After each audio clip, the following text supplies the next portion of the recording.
guys, I have a couple of messages this week.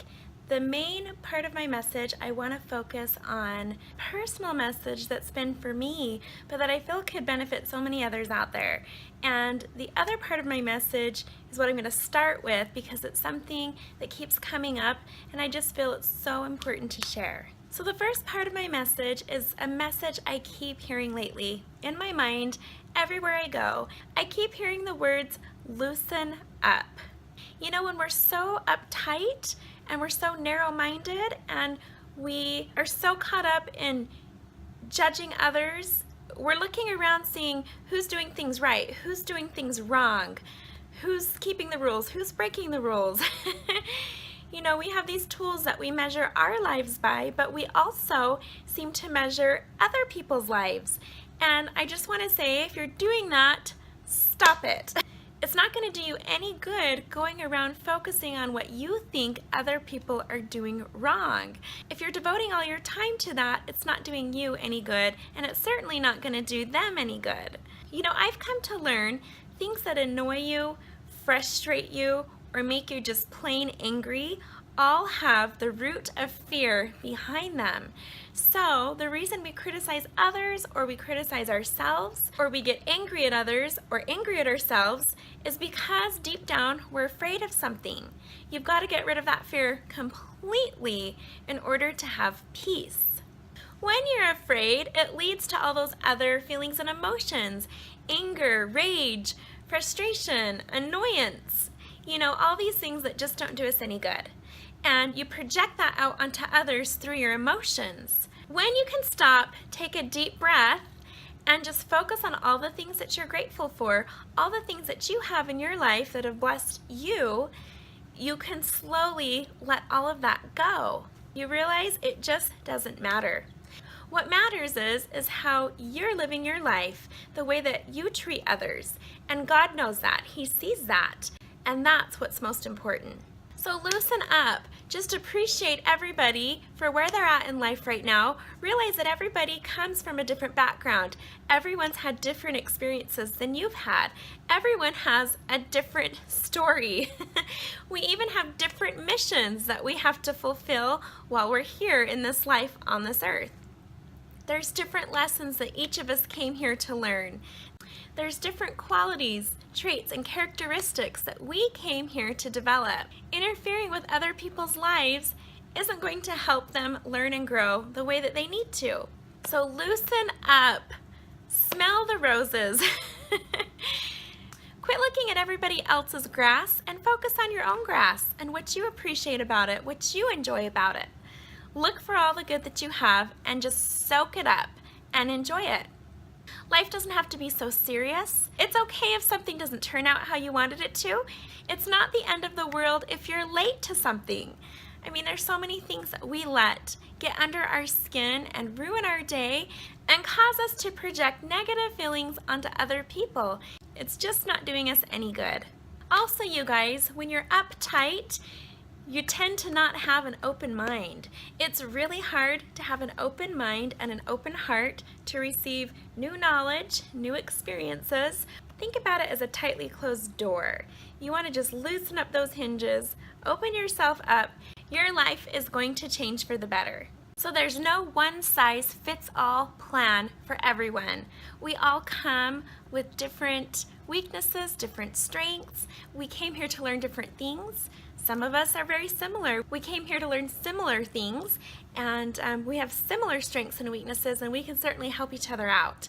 Realize that God has a special plan for each of us individually, tailored just for us in a way that we're going to learn what we need to know, and we're going to grow how we need to grow. And we just need to trust in Him and trust in that plan, and not compare our plan and our lives and our experiences to everyone around us. And just know this, where you're at right now in your life, think about all the times you felt good and you've had those positive promptings from the Spirit to act on to get you to where you are today, and just know that you're exactly where the Lord wants you to be right now. You're exactly where He needs you to be. He can take negative experiences and turn them into amazing, incredible, beautiful opportunities to learn and grow. There isn't anything that goes wrong in your life that He can't turn into some kind of a benefit for you. So just trust that where you're at right now is perfect. You see, we get going along, we feel great, we're on the path, we're having confidence and trusting the Lord, we're feeling so good about our choices, and then all of a sudden something comes along and we can't quite make sense of it, or it shakes up our world, and then all of a sudden we start questioning everything, every choice we've made, where we're at in our lives, what's true, what's false. Your plan is perfect because He created it. We kind of feel caught up in this confusion. When that happens, don't let that confusion drown you. Remember, and I've shared this in past videos, confusion is not of the Lord. Confusion is a tool of the adversary. So let it all go, loosen up, just love yourself. Love yourself unconditionally in the moment, in every moment of the day. Love yourself, love your children, love your spouse, love everybody through the moments, through their best moments and their worst moments, through their strengths and their weaknesses. Love, just love, love, love. So the key words in addition to loosening up are gratitude, appreciation, and love. Focus on what you're grateful for, let people know that you appreciate them, and just send out love to everyone. You can't go wrong with that formula. Don't doubt in a place of darkness what was revealed to you in a place of light. Always revisit those wonderful experiences you've had in your life that have grown your testimony, and those beautiful experiences you've had that have just shaped who you are today, and appreciate those and know that those were sent from the Lord, and those were sent to bless your life and help you grow. And where you're at right now and everything you've been through, everything you've done, everything you've learned has all been a part of your plan. And if it feels right and it feels good and it brings you peace, it's because it's a part of your plan. Okay, having said that, let's get into part 2 of my message. So most of you know, with hearts, I'm always seeing hearts manifest everywhere, and I always make an effort to write it down, take a picture, and share it.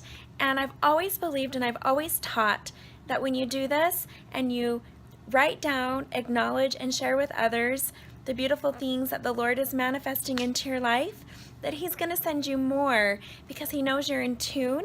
And so Heaven's just going to open up and send you more messages, more manifestations, and more beautiful messages. And I've always believed this. It's something I always teach. I was watching another video this week of a woman who was a news reporter who used to interview.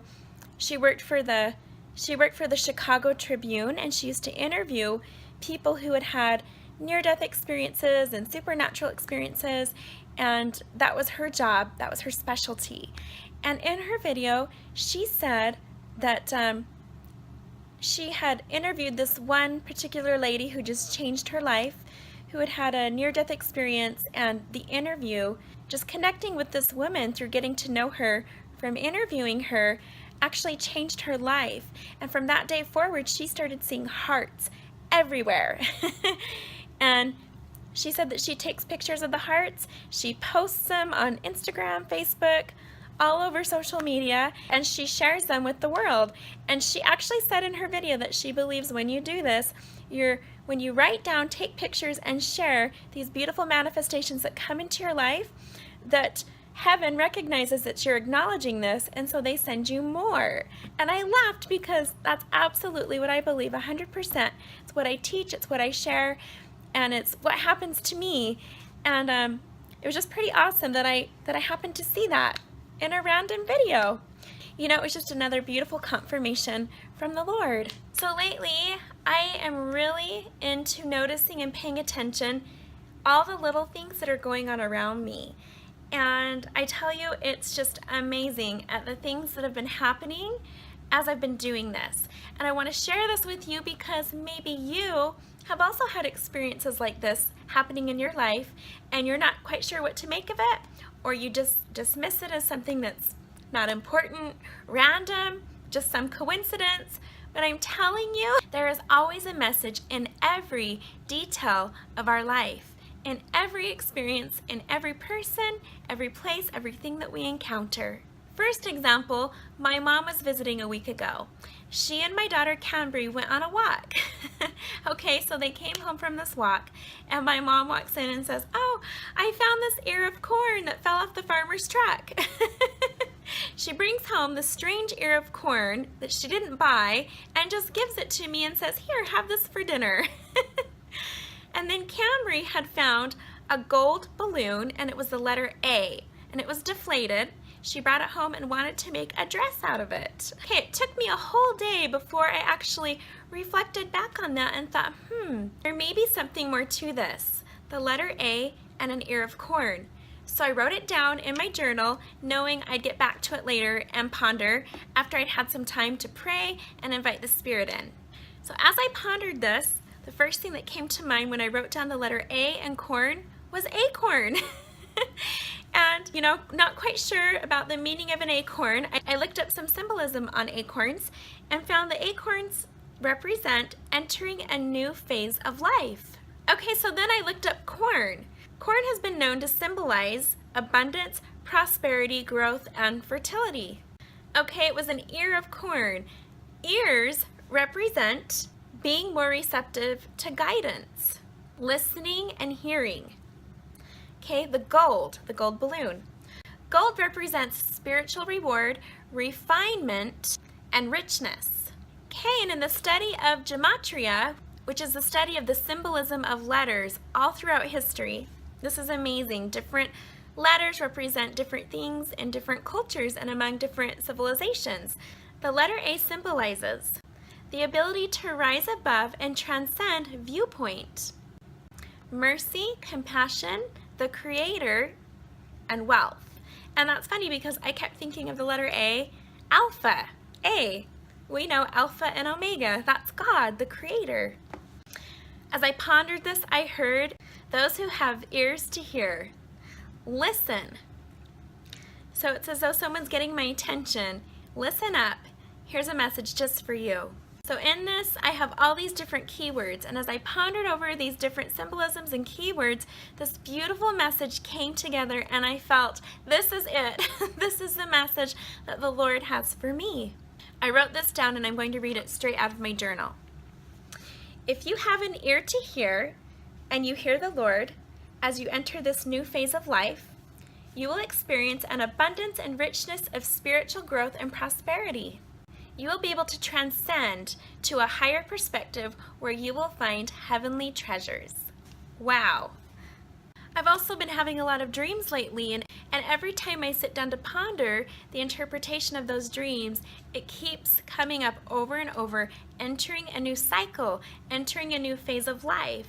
New, something new, the birth of something, over and over and over, you guys. So I can't help but feel that something new is coming, certainly for me, most likely for many of you as well. What's interesting is as I've been pondering this, I found out that the end of the current Jewish year is coming up, and the Jewish New Year is coming up in September. I believe that the Lord gives us new assignments every year, and when the end of that year comes, He does everything He can to help us fulfill those assignments, and if they're not complete, maybe we get those same assignments again, or He gives us something new to focus on for the next year. But it's just very interesting that the Jewish New Year is coming up, and I just have this feeling that that's what my dreams and everything else is trying to tell me. I'm entering this new year, this new cycle, this new phase of life, and with that comes new experiences and new gifts. What's exciting, you guys, is I've even been shown in my dreams certain dates to circle on my calendar coming up this fall that are going to bring awesome opportunities and experiences just for me. So I've circled those dates and I'll keep you posted. So Saturday, you guys, my youngest child, my little 3-year-old Tatum, was outside and he found an injured robin. So we took this little bird and we nursed it and put it in a box, gave it food and water. We had some errands to run, but when we returned, we took it over to the Wildlife Rehabilitation Center in Ogden. We've done this before. We've helped injured birds before and helped nurse them back to health, and I have some really awesome stories I'll have to share another time. But with this particular bird, I never realized it was another message for me until days after it had happened. While we're out running our errands, everywhere we go, I'm noticing robins all around me. They're coming up to me trying to get my attention. My kids even pointed it out. These birds were getting so close to us. They were singing and chirping like they had good news to share. They were so happy. They had little worms in their mouths. Everywhere we went, we were just surrounded by robins. This never happens. Then on the way out to my car, I see a robin feather right in front of my car. And it just kept going back to my mind, robins, robins, robins. So a few days later, after pondering on the ear of corn and the letter A, I thought to write down birds and robins and ponder if there was a message in that just for me. So here's what I found. Robins symbolize new beginnings. Imagine that. Ancient cultures have often believed that birds are messengers of the gods. What's funny about this is later that day I just happened to be watching a video that had nothing in the description or the title about birds, dreams, symbolism, any of that. Just a video that caught my interest. Halfway through the video I had to stop it because the woman who was speaking decided to bring something up that had nothing to do with what she was talking about. I just love how the Lord works. She said, I just want to talk for a minute about birds and how birds often are messengers of the Lord. This was amazing. I got goosebumps from head to toe, just like I am right now. And she said, pay attention whenever you have experiences with birds. So she talked about many different examples of times in her lives and in the lives of her family and friends when birds have shown up doing crazy things or things that aren't part of the norm, and they've been able to pull a beautiful message out of that. She spoke about through their experiences how many times birds would appear with messages shortly after a loved one had died. Okay, so then I looked up feathers. Feathers represent a fresh start spiritually. So one of the spiritual gifts that I really lately have felt is something that I'm supposed to strengthen, something that I have within me, but I just haven't quite fully developed it yet and I don't quite understand it, is this gift to, I'm not quite sure yet what to call it, but it's a seer gift. It's a gift to see things that you would otherwise have no way of knowing anything about had it not been shown to you in a vision or an image in your mind or a dream. And this is something that I really feel like I have, which I haven't really spent any time developing up until recently. I just keep getting this feeling over and over that I'm now entering a time in my life where this gift is really important to develop. And I'm not quite sure yet why, but I'm just starting to learn how to understand it better and what it means. So I'm going to give you some examples of that. So I keep having this feeling to pay attention to random thoughts and images that pop into my mind anytime throughout the day and write them down, especially if they're in regard to another person or they happen when I'm talking to someone, because I'm starting to feel like there's a connection there and I've missed it my whole life. Now I've come to learn of some other people who have this gift who say that they too would just realize random images popping in their mind or hearing words or having thoughts in their mind that didn't make any sense, and so sometimes you just think, oh, my mind's wandering, or oh, I'm starting to fall asleep and have a dream, and you just kind of disregard it. But they've said that as soon as they started writing it down or saying it out loud to someone, like, hey, I was just talking to you and I saw in my mind a field of green grass. Does that ring a bell for you? And when you do that, most of the time the other person's going to say, actually, yeah.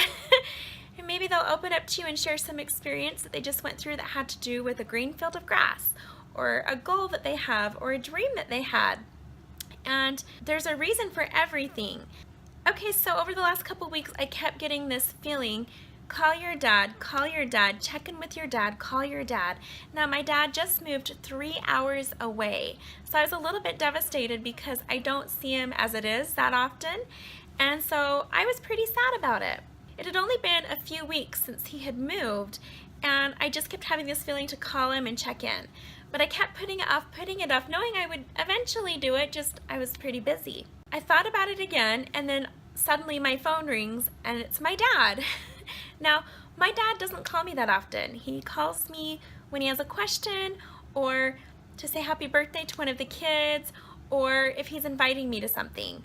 And so I usually get a phone call from my dad maybe once every 3 months. So to see that he had called me was pretty cool.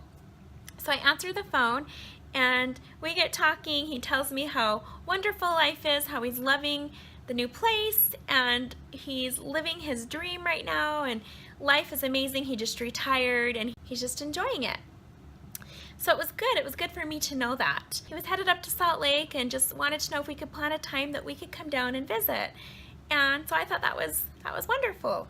Well, anyways, I talked to my older sister a couple days later, and she actually told me that she had the same feeling. Call dad, check in, see how dad's doing, call dad. And what's interesting is the morning that he came up, she actually had prayed that morning if the Lord would send somebody her way or send her to someone who was in need of her service. She just really wanted to serve, so she had prayed for that. So when she called my dad, she said, "Oh, you're coming up, well, let's get together." And he said, "Yeah, I actually have to move some heavy things out of the old house and have some errands I have to do." And she said, "Oh, great, my boys are home today. They'd love to help you. Maybe we could help you lift those heavy things, get them into your truck." And he thought, wow, this is awesome, extra help. So she felt that, because of listening to that prompting, a prayer was answered. She was able to help someone. Because my dad lives so far away, it's a day trip to go visit him, 3 hours there, 3 hours back. It's kind of something we would have to do an overnighter for, and I wasn't even sure if it was something he wanted or if he had room for us at the new place because he's trying to build a new home and they're living out of boxes. So I just didn't want to overstep any boundaries or invade his space. I really thought I would only see him now at Christmas and on Father's Day, and I was pretty sad about that. So when my dad called me and actually said, "Hey, come down, let's plan something. Come spend a few days at my home. I'd love to have the kids over. Let's make some memories." That was kind of an answer to my prayer. And in fact, it wasn't even a prayer that I prayed, but it was something in my heart. It was a prayer of my heart that only Heavenly Father knew about. And I just thought how interesting the Lord works, how my sister and I had this feeling to call my dad and we didn't know why. And she was able to help him and he was able to put my mind at ease, and we all were happy in the end. Okay, so last night as I'm saying my prayer before going to bed, I was just in the beginning part of my prayer. I was saying, "Please bless my family, please watch over my loved ones, please bless Manuel's family." And as the minute I said my family, all of a sudden I get this flash of an image in my mind of my younger sister standing in a prison cell with the door open, and she was in an orange jumpsuit. She had long blonde hair just like mine, but in this dream her hair was just so beautiful. It was styled just so beautiful, and there was a little bit of a breeze, and her blue eyes were just so clear. There was a sparkle in them, and she looked so happy and just so confident and so at peace in her face. But she was standing in a prison jumpsuit, and it just left my mind just as quickly as it came. And I normally I would have thought, "Oh, it's late, I'm praying, I'm starting to drift off and have dreams, I need to focus on my prayer," and I would have just totally dismissed it. But now that I've had these messages coming into my life, I felt like, no, pay attention. So as I started to focus again on that image that just came into my mind, I felt the Spirit say, "Write this down and call your sister in the morning." And I thought, whoa, I'm going to do this, but this is going to be really amazing, really crazy if I call her and she knows exactly what that means, because I have no clue. So I write it down, wake up in the morning, call her at 9 o'clock in the morning. She was just about to get into the shower, and I said, "I know this is going to sound crazy. It's going to sound so bizarre, but I had this image last night as I was praying about our family of you in an orange prison jumpsuit, but your hair was so long and beautiful and it was blowing in the wind and you looked so beautiful and happy, but you were in a prison jumpsuit in a prison cell." And I said, "I don't know, maybe that means something to you. If not, just totally disregard this phone call." And she said, actually, that does make sense. She said, "The last couple days I've been feeling like a prisoner. I feel like I can't leave the house and I can't leave my kids with a babysitter because my oldest son keeps acting up and he's going through a hard time right now, and he's screaming all the time, and when I leave him with a babysitter. The babysitter's frustrated and he's constantly in timeout, and I'm not sure what to do. I feel like I can't achieve my goals. She said she's trying to go to the gym more and take care of her body, and when she leaves them at the child care facility in the gym, it just goes wrong every time, and so she feels guilty. Guilty, right? Prison jumpsuit. Guilty. She feels guilty about trying to do her goals and putting him with a babysitter or in the child care facility because it's just not working out how she wants it to, but it's interfering with her goals of bettering her health and being the best person she can be, and so she just kind of feels stuck, feels like she's trapped kind of, in a prison. And so she said, yeah, that totally makes sense. So we talked about it, and I said, well, I just get this strong feeling that the reason I was shown this image was because that God wants you to know that He's aware of you, and He's sending this image to me so that I can tell it to you so that you know that He's aware of you and what you're going through and how you feel. Anyways, it was really interesting. After we got off the phone, she called me back a few minutes later and said, oh my goodness, I climbed into the shower and it hit me, and I knew exactly why you had that vision.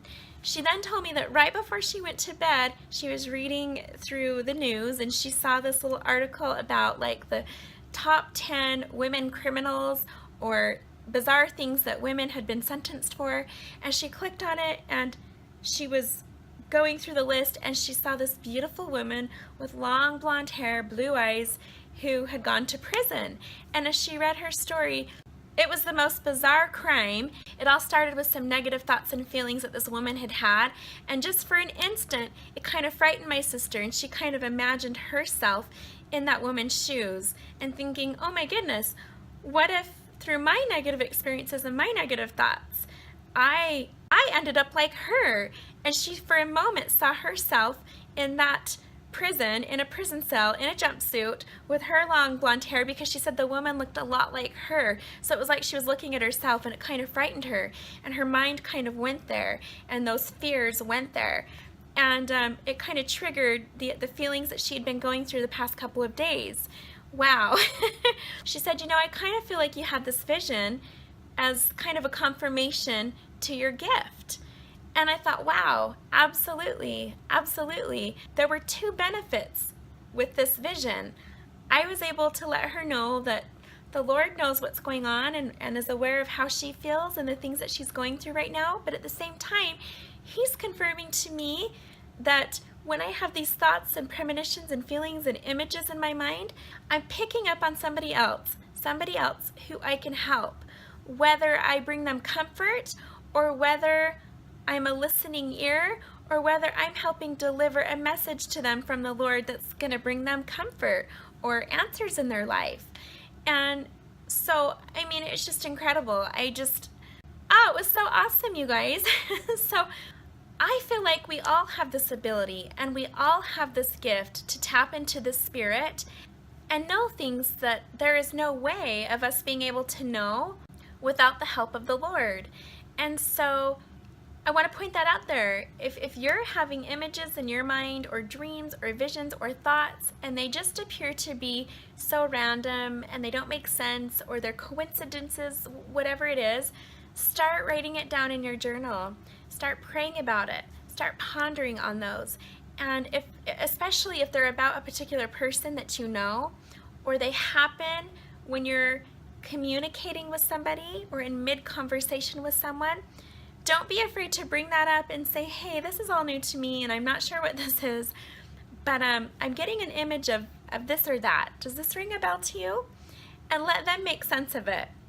And as they make sense of it, not only will it build their testimony that God is aware of them and He loves them, but also build your testimony of the gifts that God has given you. They're real, and that He can use you as an instrument in His hands to bless His children. So I just want to share that with you guys. Keep going forward, strengthening your gifts. Keep your chin up and just know that you're loved and that you matter and that you have great value.